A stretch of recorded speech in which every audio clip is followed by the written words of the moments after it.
Good evening friends, मैं हूं N K Sharma. sakhainoresearch.com की तरफ से आप सभी का स्वागत।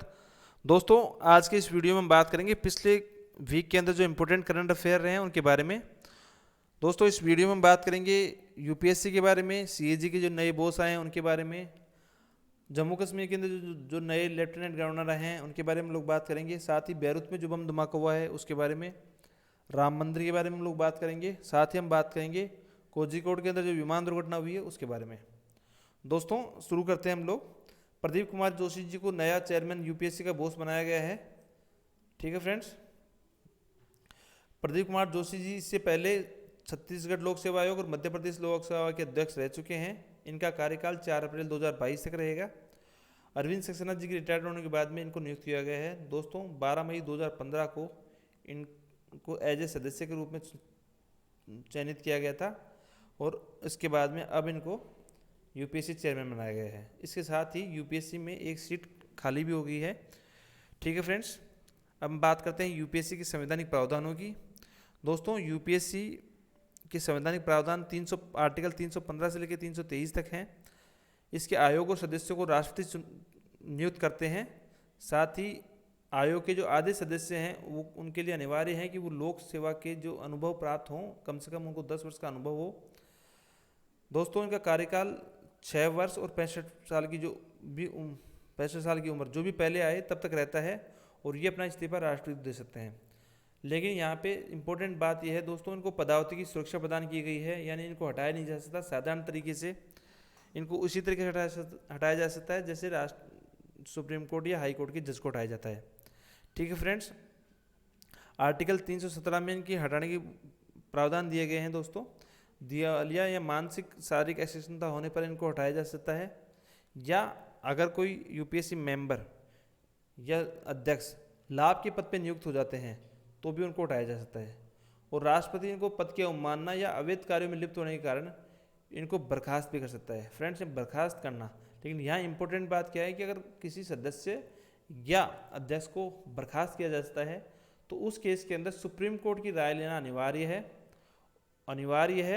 साथ ही ये निर्णय मानना भी राष्ट्रपति के लिए अनिवार्य है। यानी अगर किसी अध्यक्ष और सदस्य को हटाया जाता है, बर्खास्त किया जाता है, तो ऐसा मामला सीधे स्वतः सुप्रीम कोर्ट जाएगा और वहाँ पे सुप्रीम कोर्ट का जो निर्णय होगा वो मानना राष्ट्रपति के लिए अनिवार्य है।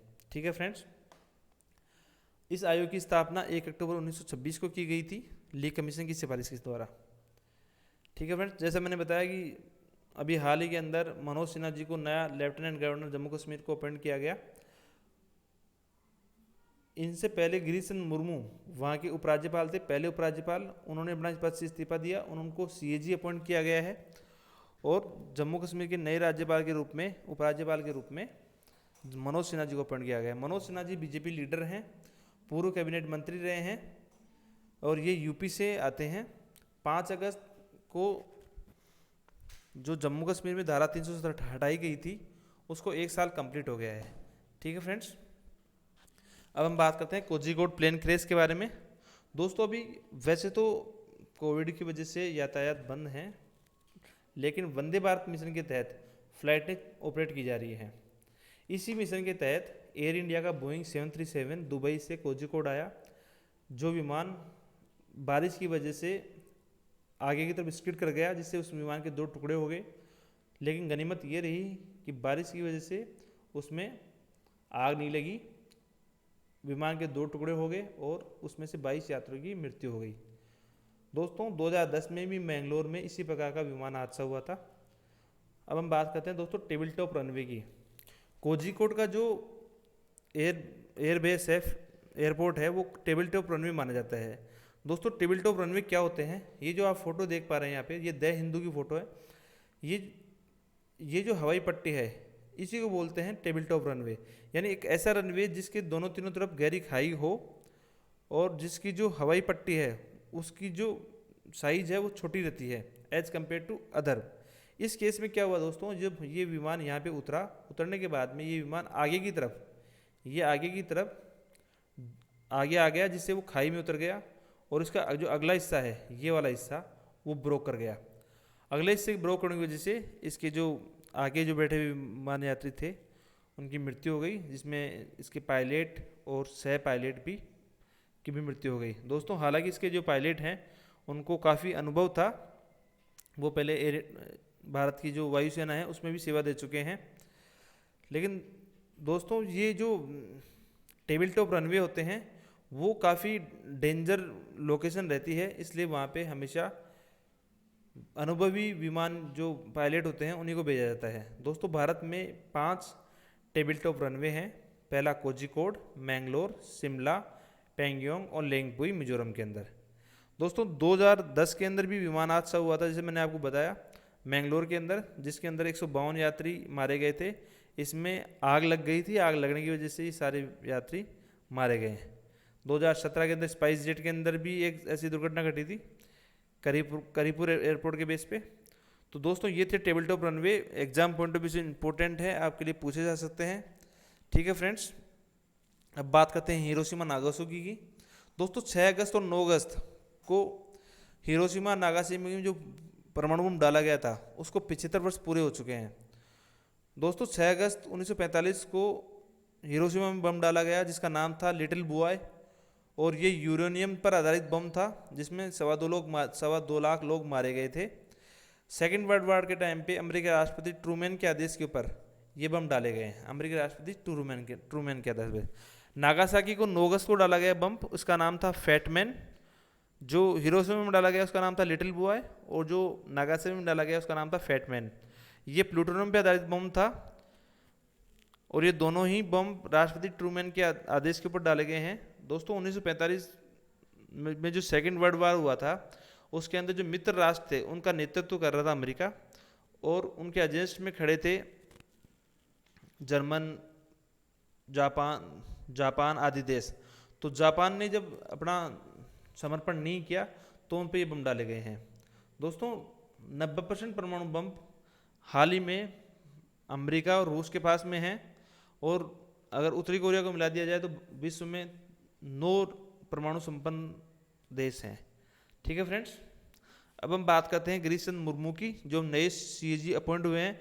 गिरीश चंद्र मुर्मू आईएएस हैं दोस्तों, और गुजरात कैडर के, और मूलतः उड़ीसा के हैं। ठीक है फ्रेंड्स, ये सब इनको अभी हाल ही में जब धारा 370 हटाई गई और केंद्र शासित प्रदेश बनाया गया जम्मू कश्मीर को, तो इनको वहाँ का पहला उपराज्यपाल अपॉइंट किया गया था। उसके बाद अब इनको सीएजी बनाया गया है। दोस्तों सीएजी की जो मैं प्रावधान की बात करता हूँ तो इनको काफ़ी स्वायत्ता प्रदान की गई है। सीएजी की नियुक्ति राष्ट्रपति करते हैं, और वो 6 वर्ष या 65 साल की आयु तक रहते हैं। 6 वर्ष और 65 साल की आयु जो पहले हो तब तक ये रहते हैं। इनको सर्वोच्च न्यायालय के न्यायाधीश के समान तरीके से हटाया जा सकता है, और किसी तरीके से इनको हटाया नहीं जा सकता, यानी इनको पदावधि की सुरक्षा प्रदान की गई है पूर्ण तरीके से। ठीक है फ्रेंड्स, इनकी सेवा शर्तें और वेतन में किसी प्रकार के अलाभकारी परिवर्तन नहीं किए जा सकते। इनके वेतन में किसी प्रकार का परिवर्तन नहीं हो सकता, और इनका जो वेतन और प्रशासनिक व्यय हैं वो भारत की संचित निधि पे भारित होते हैं। उनमें भी कोई अलाभकारी परिवर्तन नहीं हो सकता, क्योंकि उनमें मतदान नहीं हो सकता। यानी सीएजी की जो पद है उसको पूर्ण सुरक्षा प्रदान की गई है, ताकि वो बिना किसी राजनीतिक इंटरफेयर के उनका जो दायित्व है वो पूरा कर सके। सीएजी का कार्य क्या होता है दोस्तों? भारत सरकार, केंद्र शासित प्रदेश, विधानसभा आदि की जो खर्चे होते हैं उन खर्चों का परीक्षण का जो कार्य है, संचित निधि से जो खर्चे किए जाते हैं उनके जो परीक्षण का कार्य है वो सीएजी करता है। साथ ही भारत सरकार की जितनी भी कंपनियां हैं उन कंपनियों की खातों की जांच भी सीएजी करता है। ठीक है फ्रेंड्स, ये खातों की जांच सिर्फ इसलिए ऐसे नहीं की जा सकती कि ये प्रावधान था, वो प्रावधान किया कि नहीं किया गया। ये जांच इस प्रकार से की जा सकती है कि कोई खर्चा जब किया जाता है तो वो वास्तविकता में उतना ही खर्चा है या उससे कम में वो कार्य हो सकता था, यानी उसकी वैधानिकता को भी जांच की जाती है इसके अंदर। आपने 2G कॉल स्कैम आदि सुने होंगे, वो जांच सीएजी ने की थी। ठीक है फ्रेंड्स, सीएजी अपनी रिपोर्ट राष्ट्रपति को सौंपता है, और राष्ट्रपति उसको दोनों सदनों में, संसद के दोनों सदन हैं उनमें रखवाया जाता है राष्ट्रपति के द्वारा। अगर सीएजी किसी राज्य के खातों की ऑडिट करता है तो उसकी रिपोर्ट वो राज्यपाल को सौंपता है, और राज्यपाल उसे विधानमंडल में रखवाता है। साथ ही सीएजी लोक लेखा समिति जो है उसके अंदर मार्गदर्शक और मित्र और सलाहकार की भूमिका के रूप में कार्य करता है। ठीक है फ्रेंड्स, तो सीएजी की रिपोर्ट्स काफ़ी इंपॉर्टेंट हैं, संसद के दोनों सदनों में रखवाई जाती हैं। ठीक है फ्रेंड्स, अब हम बात करते हैं राम मंदिर की। 5 अगस्त को मंदिर की नींव रखी गई। 500 वर्ष के जो लंबा इतिहास के बाद में इसका पटाक्षेप हुआ सुप्रीम कोर्ट के जजमेंट के बाद में। और ये जो फोटो देख पा रहे हैं ये राम मंदिर का नया मॉडल है। सुप्रीम कोर्ट के निर्णय के बाद में राम मंदिर जन्मभूमि ट्रस्ट बनाया गया, जिसके अध्यक्ष हैं नृत्य गोपाल दास। और इस मंदिर के जो आर्किटेक्ट हैं उनका नाम है निखिल सोमपुरा। इस मंदिर में कुल 5 गुंबद बनाए जाएंगे, जिसमें सबसे बड़ा जो शिखर होगा वो 161 फुट का होगा। इसमें 24 कमरे बनाए जाएंगे। और इस कंपनी का जो कार्य है, निर्माण कार्य, वो L&T कंपनी द्वारा किया जाएगा। ठीक है फ्रेंड्स, अगले 3.5 साल के अंदर ये मंदिर कंप्लीट तैयार होएगा। अब हम बात करते हैं बैरूत की। दोस्तों बैरूत अभी हाल ही में काफ़ी मीडिया में चर्चा में रहा। क्यों? बैरूत लेबनान की राजधानी है, जो कि पश्चिम एशिया के भूमध्य सागर के पूर्वी तट पर आधारित है, पूर्वी तट पर स्थित है। पश्चिम एशिया के भूमध्य सागर में के पूर्वी तट पर स्थित है। ठीक है फ्रेंड्स, 5 अगस्त को वहाँ पे अमोनियम नाइट्रेट का एक विस्फोट हुआ। इतना भीषण विस्फोट था कि ये जो पूरा शहर है, शहर का आधा हिस्सा तकरीबन तबाह हो चुका। ठीक है फ्रेंड्स, इसमें 120 लोग मारे गए हैं। बैरूत एक बंदरगाह है, लेबनान की राजधानी भी है।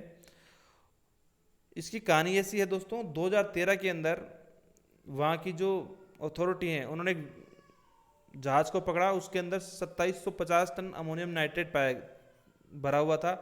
उस अमोनियम नाइट्रेट को उन्होंने जब्त किया और जब्त करने के बाद में यहीं बंदरगाह के अंदर उसको स्टोर कर दिया गया। 7 साल पहले वो जो अमोनियम नाइट्रेट स्टोर किया गया था, उसी में विस्फोट के द्वारा ये आज इस शहर की ये दशा हुई है। ठीक है फ्रेंड्स, अमोनियम नाइट्रेट के कई प्रयोग हैं। ये एक विस्फोटक सामग्री भी है, साथ ही कृषि और जो इंडस्ट्री उपयोग के लिए काम आता है। ठीक है फ्रेंड्स, 9 अगस्त को आदिवासी दिवस मनाया गया।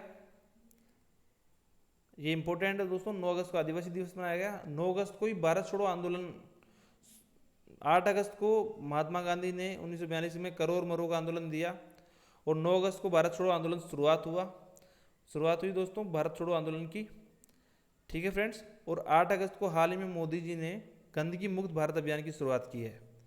ठीक है फ्रेंड्स, अगला पॉइंट है HDFC बैंक के नए CEO शशिधर जगदीशन को बनाया गया है RBI की परमिशन के द्वारा।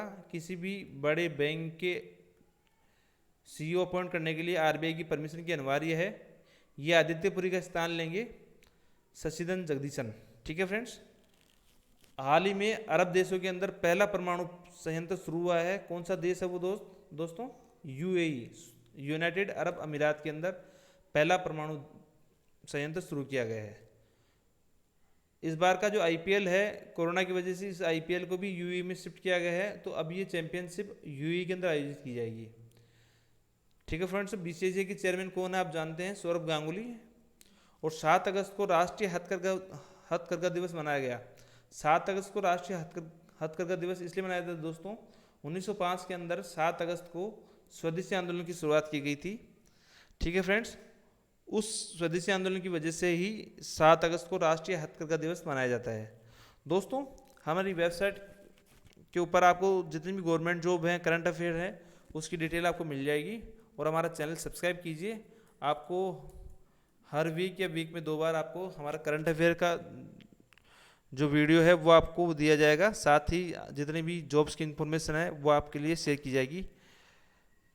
आप सभी का बहुत बहुत धन्यवाद। Thank you.